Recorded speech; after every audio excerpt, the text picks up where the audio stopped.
Welcome to our show on this Thursday evening ahead of Friday, Friday the 11th of November. It's the 11th of the 11th, Nino Podesta.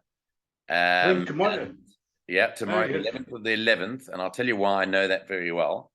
It's the Fairview Polytrack, and I will be down in Gqeberha tomorrow.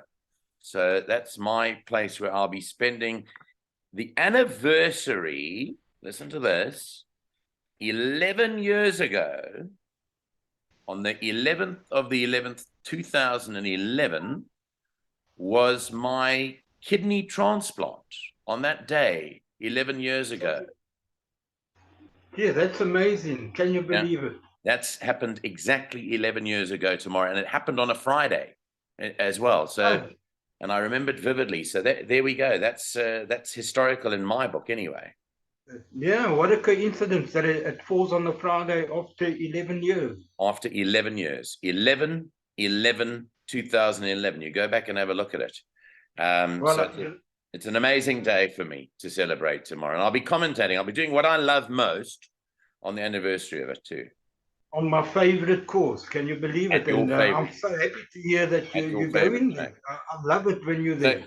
So all I'm saying is I don't know if you've tipped any saddlecloth 11s, okay? I don't know if you've tipped the saddlecloth number 11, but there are, how many races are there number 11s running? I think there's just 4 of the 8. Only 3, Nico. Can any number 11 win in your book? I don't. Well, one is a first timer that I know nothing about. I don't think that can win from Leon Lott. Okay. Country Flame, I don't think can win. Right. And Burning Warrior. I don't know about that horse. I don't know much about it. But and then Winter Assembly in the last, no? That's got a chance. That could possibly be the one. Okay. A lurker in the pack. Okay. Even though I haven't tipped it, it could be. That could be a horse that we. Well, there is a reason. There's a reason why you must now. So just throw that into your bets before going to that last race. Nina, let's get the show on the road. I know we say that to MX because I'll be with MX tomorrow morning having a bit of breakfast and doing the show together. So I'll be comparing notes. Thanks very much for last week. I thought we had a great time doing the Battle of the Fairview Brain together last Friday morning. I thought that worked really nicely. We'll do that again sometime in the future. But today you stand alone. I'm going to bring up your selections. First race is a maiden plate. It is over 1,000 meters. And by the way, folks, we are on the Polytrack. And when doing this on Thursday night, there were no scratchings on the card. So we can go through it right now. In the first race, Samanga Kamalo's in town. You're tipping his first ride to win. Dreamt I Could Fly, number 7. Yes, Nico, I am. A very thin maiden race. A lot of struggling horses. And even though I would have preferred to have seen this horse over a bit further. I see the blinkers have come off and J goes on. I don't know what the J stands for. J means a compression mask. So it means a blinker. It means the blinkers are still on, right? But there's a compression mask on with it. So that's what it means. Well, I will be very, very disappointed if this horse doesn't win tomorrow. Phyllis is getting weight. The rest is very thin. I just can't see how she can get beat in this field. So to me, I think she's a horse to beat, and probably the only dangers will come from number 1, dog detachment, number 3, seismic event, and maybe for the end of Quartet's number 4 this time around. But really, she should Kamala should open up the meeting. Okay, so that's Dreamt I Could Fly, the top selection there for Gavin Smith, who stable has been firing for months now and just getting stronger and stronger as time goes on. It's just unbelievable how well that stable has come. And, well, it's always been great, but, I mean, they just took it to a new level. They're into the stratosphere now almost, Gavin Smith and his son Dean.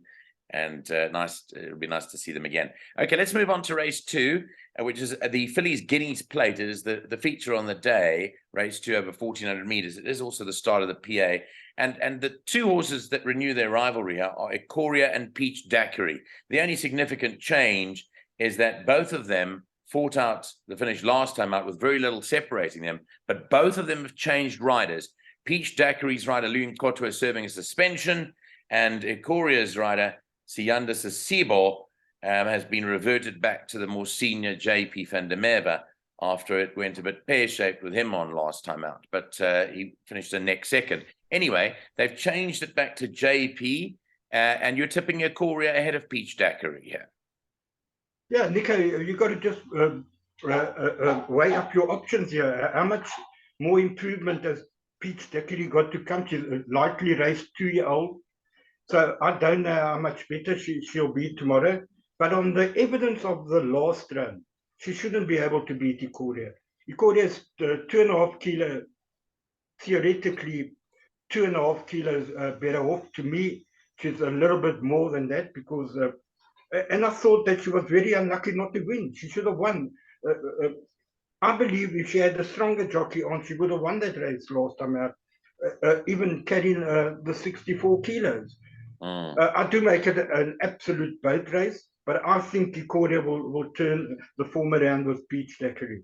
And also, you got to realize that none of them have run on the poly, and none of them I was have going to been bring on that the up. bench. That is an important point to note, that neither Ikoria nor Peach Daiquiri have run on the Polytrack, so we're expecting them to transpose their turf form onto the Polytrack. But if you look at the card, neither is the 3 Double Destiny. That's never run on the Polytrack in 7 starts. Holly's View has never run on the Polytrack in 5 starts. The only 2 that have been there are Bavarian Jet and Donatilia. And those are the 2 that I think are outcrossed. Also, another important fact is that Ikoria and Peach Daiquiri have not been on the turn. So it's the first time they're going on the turn.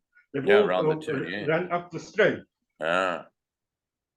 And so, I mean, but I think Ikoria, she was finishing strongly. I think the extra 200 meters is going to suit her more than Peach Daiquiri. Not to say that Peach Daiquiri won, see at the distance on breeding, she should have no problem with the distance. I'm going on the evidence of the last run, and on that, I don't think Peach Daiquiri can beat Ikoria. But we know racing, Peach Daiquiri could improve 10 lengths from the last run, but Ikoria is also lightly raced. I mean, she's only had 6 runs as well. So I think Ikoria will turn it around, Nico. Okay, it's a nice little race, that second race of the day. Starts off the PA at 13:25. Let's move to the 3rd race at 2 o'clock. Start of the pick 6 here, another maiden. This is over 1,300 meters. And here, your number 1 horse is Emily's Spirit. She's battled away. She's had no fewer than 7 seconds and 9 starts. Do you think she's cracking it tomorrow? She's got to be a big runner, and I think she deserves to win a race. Have a look at the poly run. She's had 3 runs on the poly, and they all resulted in the number 2 box. The only danger is Kind of Blue. I'm making an absolute boat race between 3 and 4, but I think Emily Spirit, she's had 9 runs, 8 places, and I think she deserves a change of luck, and she deserves to break a maiden. So I'm tipping Emily Spirit to beat Kind of Blue. Besides those 2, I don't know, maybe Micaiah Beach and Red Center could probably fill the 3rd and 4th placing. Okay, so 3 and 4 are Nino's 2 there. Emily Spirit to be Kind of Blue. It brings up the Greef Smith rivalry again there, and we'll see what happens. But Nino's going 3 ahead of 4. On to the 4th race now. Start of the first jackpot, a maiden plate at 14:35, 1,300 meters. I can tell you that no tongue tie for number 6, Mr. Bo Delicious here. And then number 8, Ships at Sea, also no tongue tie for both 6 and 8. Your top number here is number 9. It's Siberian Fox, now with Zietsman Oosthuizen. Now, this horse has run in the Eastern Cape, but it has been with Gavin Smith, but it's changed trainers now. Yeah, but I don't like this race at all, Nick. And if you can help, I would appreciate any kind of help. I think this is a very, very crappy race. And the more horses that people take in their pick 6 and bipod, the better. I like the look of number 4, Into the Storm. I think that will improve. I like Siberian Fox as an upset.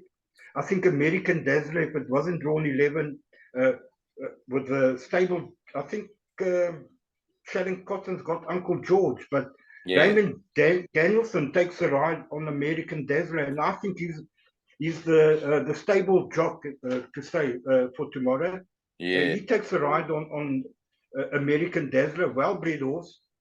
Pity about the draw. I think that must go in the bipod and the pick six. But I think this is a kind of a field race more than anything else.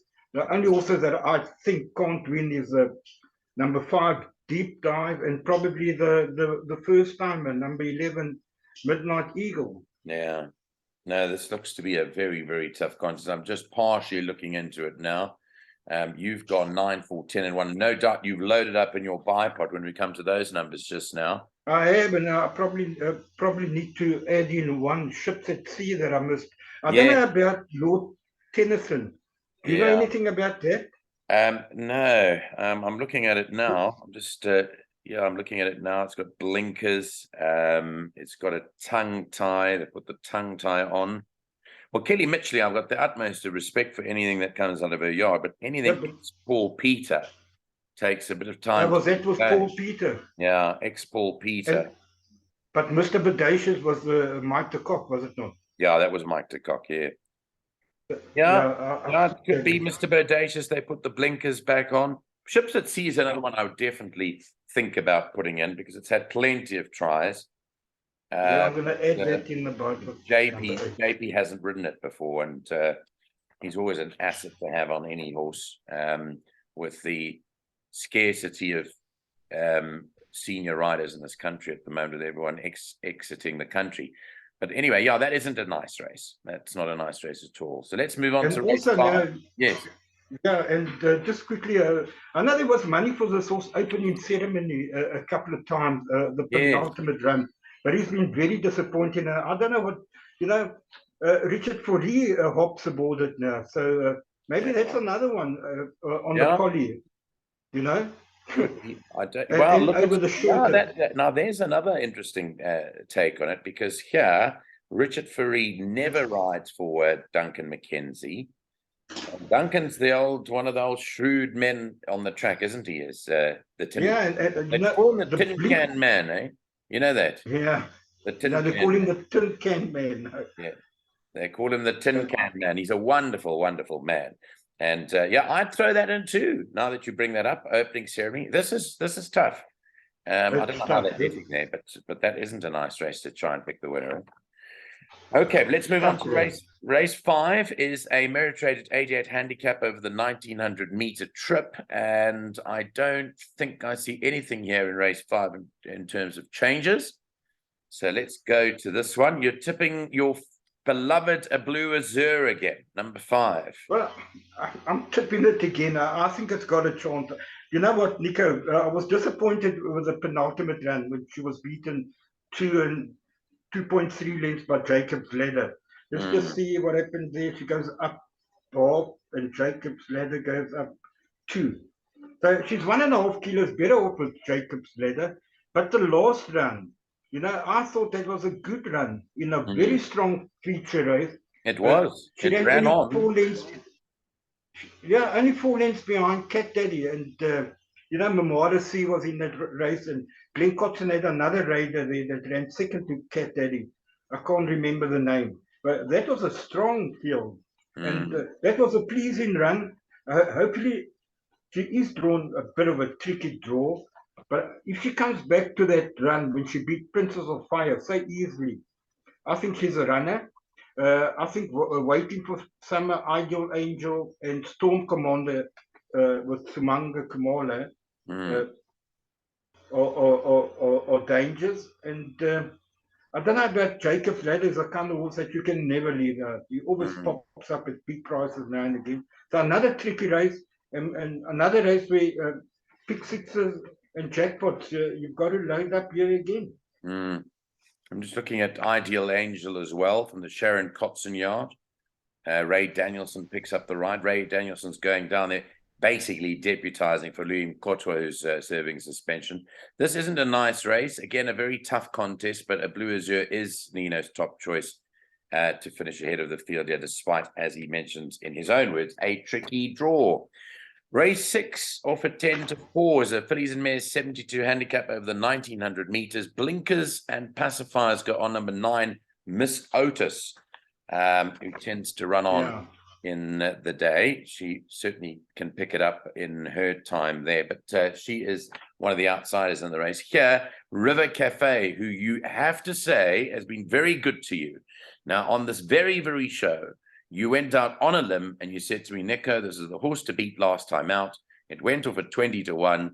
People were gobsmacked that you tipped this because, namely tipping sites and tipping schemes to favorites and then ramble on about how they've tipped favorites to win when they were favorite. But you tipped this, to all credit to you, at 20-1 last time it won.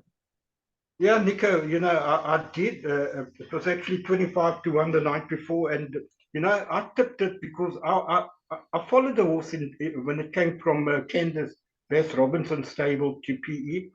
And every time I watched it running, I said, they've got to take the blinkers off this horse. It just did not like the blinker.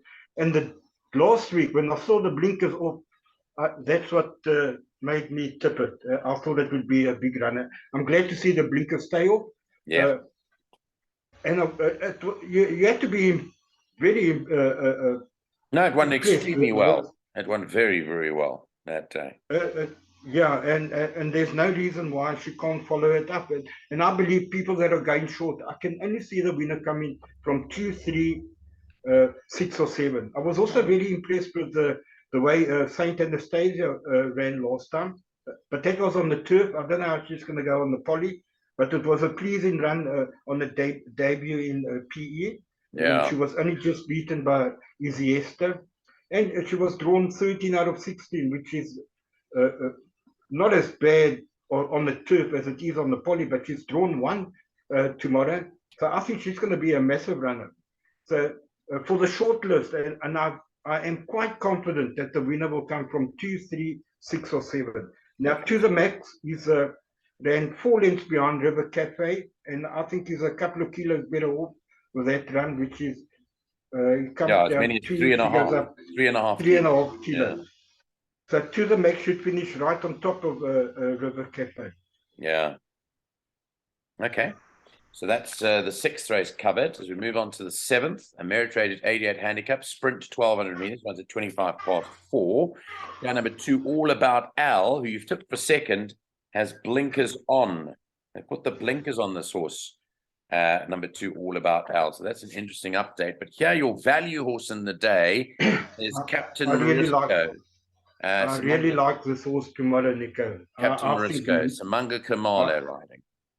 Drawn 4, back on the poly. Look at that run behind Inherited Range, 3 runs back. And then she ran in the feature behind a Naval Secret. Yeah. I think you can put a line through that. Last time on the turf, behind Fedra, that's up and coming horse. But now Kamala drawn 3, back on the poly, back over the 12. I think this is a massive runner, and I really like this horse tomorrow, Nico.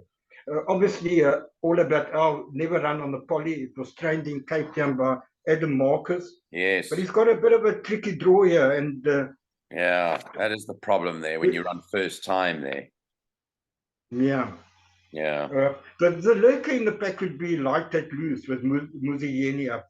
But I think Captain Morisco is a big, big runner. And obviously Vista Nova, she beat Cruisador. That's quite frank the form by running 3rd again last time out. It was 62 kilos. She won a good race. But I think Captain Morisco is my find on the card. I don't know what price it is. Well, I saw 5-1. I saw 5-1 before I came on the show. So if you're taking this bet on a Thursday night, you'll get in that region 5-1, which seems to be okay. So I think that's what I saw just now when I looked. One other I wanted to mention to you, and one other I want to just quiz you on and see what you thought, and that's Zietzman's horse, Al Kassim. Al Kassim. Yes. What was your feeling strong on that? Front runner. Yeah. Yeah. Ran behind Slings and Arrows, who had won the race before. I just don't know if the run is not coming too soon for it. Yeah. Definitely for people that are loading up.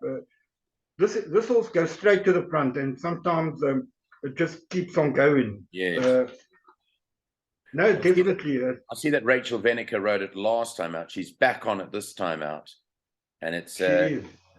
so she might improve on that. So I thought that was one, but I do agree with you. I think Captain Risco is certainly our value play from a clock in the gallop perspective on Friday, and looking forward to seeing that run. On to the last. Runs at 5 o'clock tomorrow. Classified stakes 1,000 meters. There are no changes to report in the 8th and last race of the day.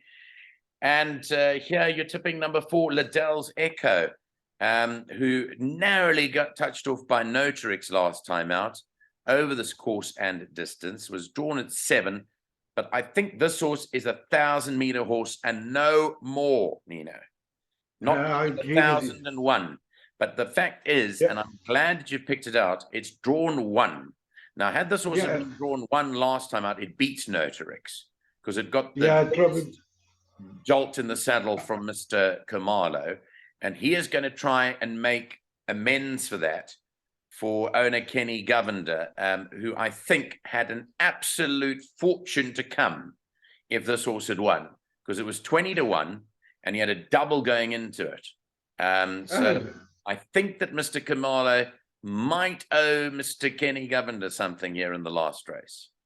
Let's hope he makes it up for him, Nico. Yeah, I think it's a massive run. He's also half a kilo better off with Notarix, which on paper should run in front of it. It was only beaten a quarter. He's half a kilo better off, so that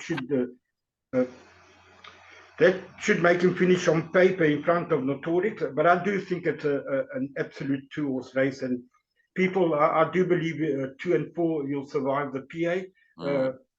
Pick sixes for people that are going wider. I would suggest maybe Miami Beach, who's never run on the poly, and I think 1,000 might be just on the short side for her. And the Lurker could be number 1 Southeast. That could be a big price horse that you could add into your pick sixes. That's it. And then what about Jaguar Cat? Our fancy Jaguar Cat seems to run on late in the day. Drawn terribly though. And too short. I think 1,000's too short for that horse. Yeah, could well be. Maybe your winter assembly. I'm trying to find an 11 for you, but I don't know if it's... That is probably the best 11 on the card. You're right, in the last race.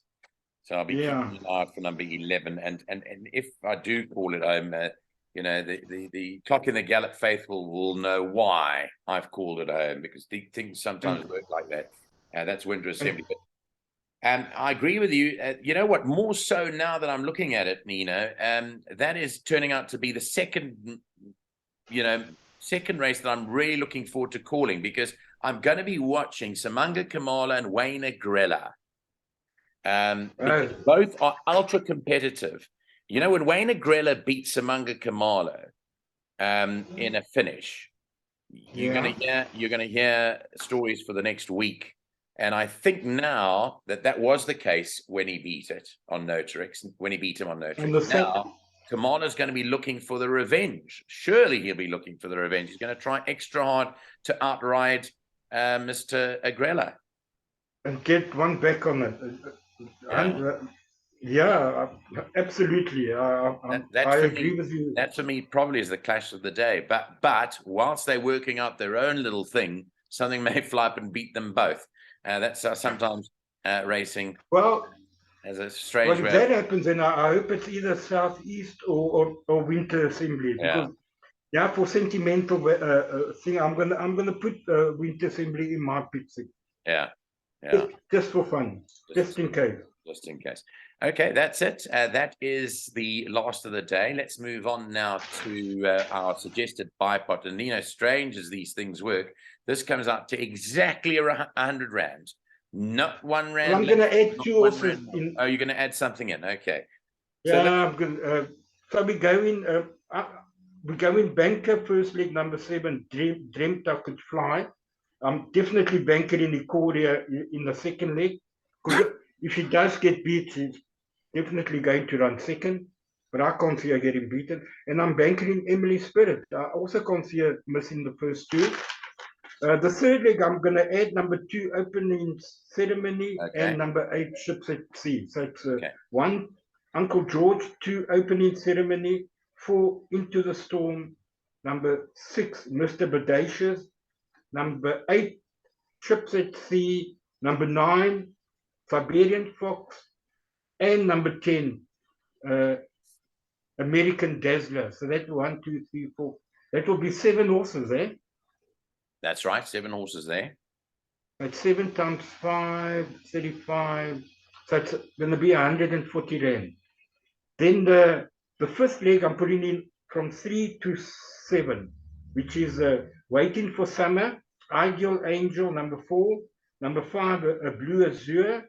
Then I'm closing the bridge with number 6, Irish Rain, and number 7, Storm Commander.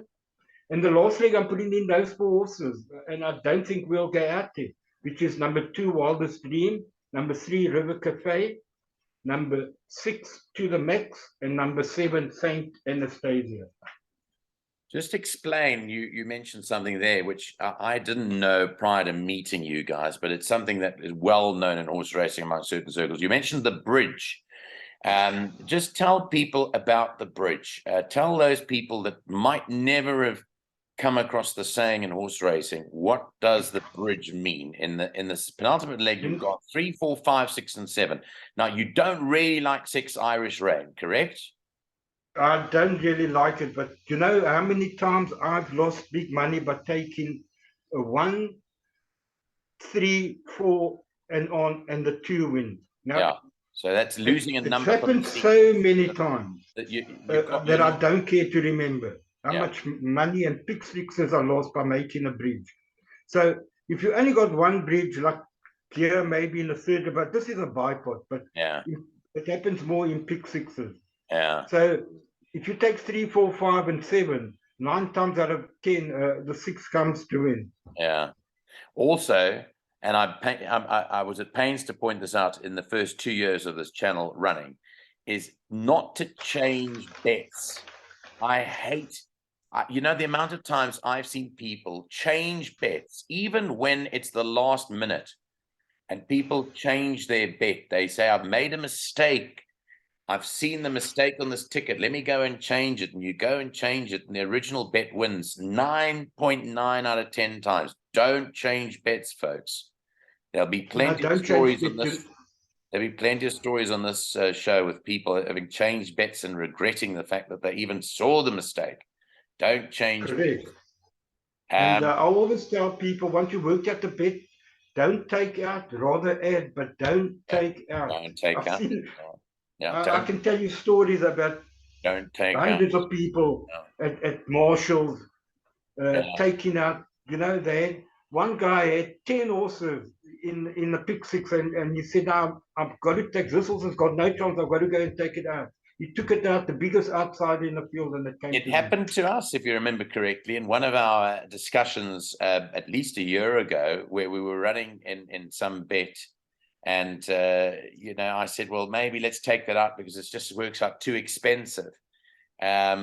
And that arrived, you know, with that, had we left it, you can't start taking horses out. Even we still do it sometimes today, but it's not good. It's not the right thing to do.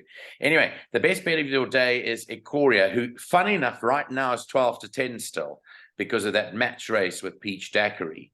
So Ikoria is 12-10 and Captain Mariska is 5-1. So if you took this double, the Nino Podesta double on the Fairview meeting on Friday, you would get 2.2 times 6 is basically 13.2, is 12-1, 12-1 minimum, the double, if those two arrive, if you're taking it on a Thursday night. Okay, that's a nice double.